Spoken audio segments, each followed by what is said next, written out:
be a source rather than a seeker. And I'll go over what those two words mean and then why. And basically, most people are seekers rather than a source.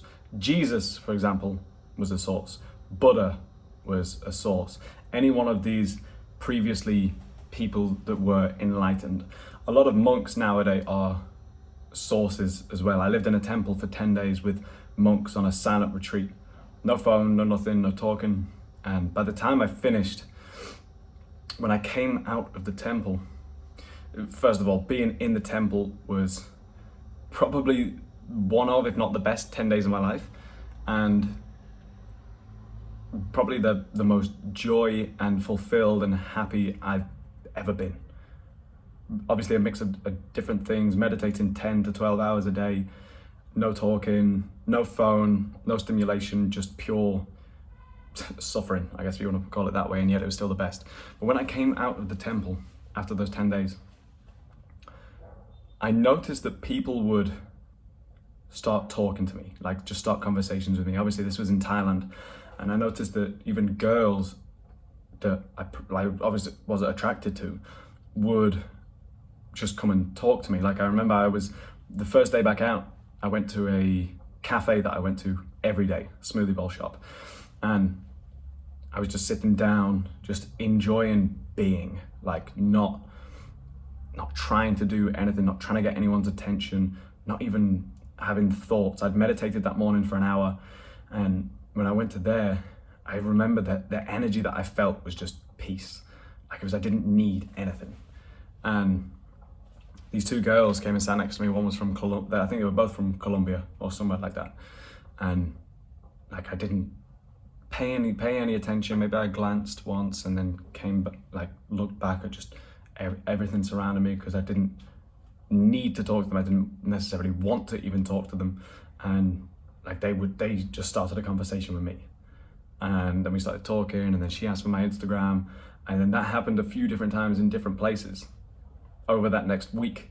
And I felt like my energy was kind of magnetic, and it felt like I had my own, like a planet, I had my own gravitational pull kind of thing, and people were just attracted to it because I didn't need anything from them. And that's what being a source is realizing that you truly are a manifestation of God.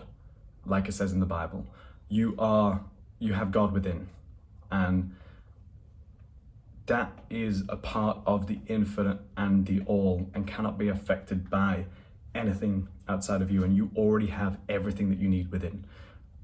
The source, the universe, God holds nothing back from you. You can experience everything that you want internally, and you don't need it externally. Now, being a seeker is someone that feels that, because the principle here is that everything that you feel like you need externally is what you lack internally.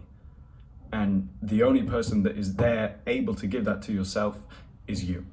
So if you feel like you need a relationship, you lack love internally, or you lack like compassion internally, any of those things that you feel like you would get through a relationship, because the relationship becomes a pretense, a precursor to get that state that you want to be in, that feeling. Because everything in life, whether you want to make money to be able to be in a state. So the whole aim is this physical manifestation in the physical world is a precursor to a state that you want to be in. Whether it's feeling abundance, whether it's feeling freedom, whether it's feeling respected, whatever that is, you want to get the physical thing to be able to get that. But the funny thing is that you can just choose to experience that state now. Visualize it in your mind, give it to yourself. Give yourself the life that you always dreamed of in the mind, experience it here. Then it will start to become normal to your nervous system and to you, and you'll be in the state more, if you want to call it, aligned in the vibration of that life. And you won't have the desire, it won't be as strong anymore. Like you won't need it. You won't feel like it brings you as much because you're already in that state now, which means that it will be more magnetic and attracted to you. That was a bit of a tangent, but a seeker is someone that, yeah, like I said, feels like they need to get things externally to be able to feel a state internally. And if you're always in that state of being a seeker, you are denying your true identity, like what you truly are, which is a manifestation of God. As it says in the Bible, the kingdom of heaven is within. So seek first the kingdom of heaven. It says, that's another Bible quote, seek first the kingdom of heaven and all else should be added unto you. And then it says the kingdom of heaven is within. So you don't have to seek outside for it. It's all internal.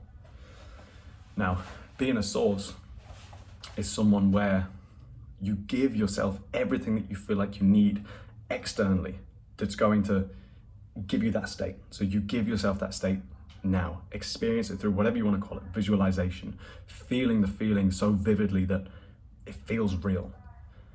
And when you do that, when you give it yourself, you don't feel like you need anything from anyone externally. And people can sense that.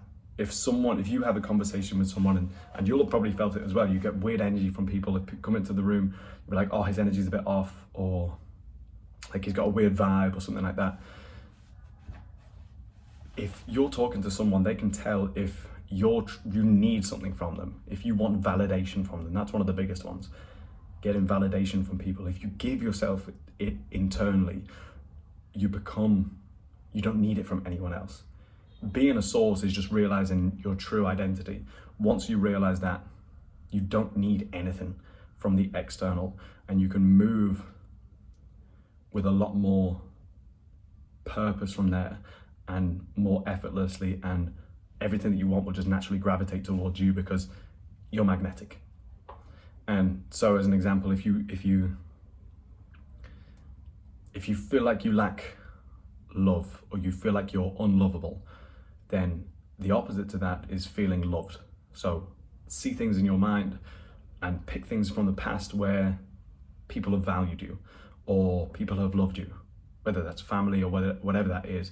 Keep reinforcing that in your mind, that you are lovable. And then you'll start to feel that more internally, be in that state for longer, and you won't then need that from the external because you're giving it to yourself. One of the biggest things with this for me is meditation. And that's what helped so much within the temple, because that is what forces you to focus on the truth. And the truth is just the dispelling of illusions. And the biggest illusion is anything that isn't the present moment. So any thoughts, any conceptions, anything else. So the truth itself, the only one that you know, is the present moment. It's everything that you're experiencing right now. And through meditation, you're fully focusing your mind on that thing, the present moment, right now.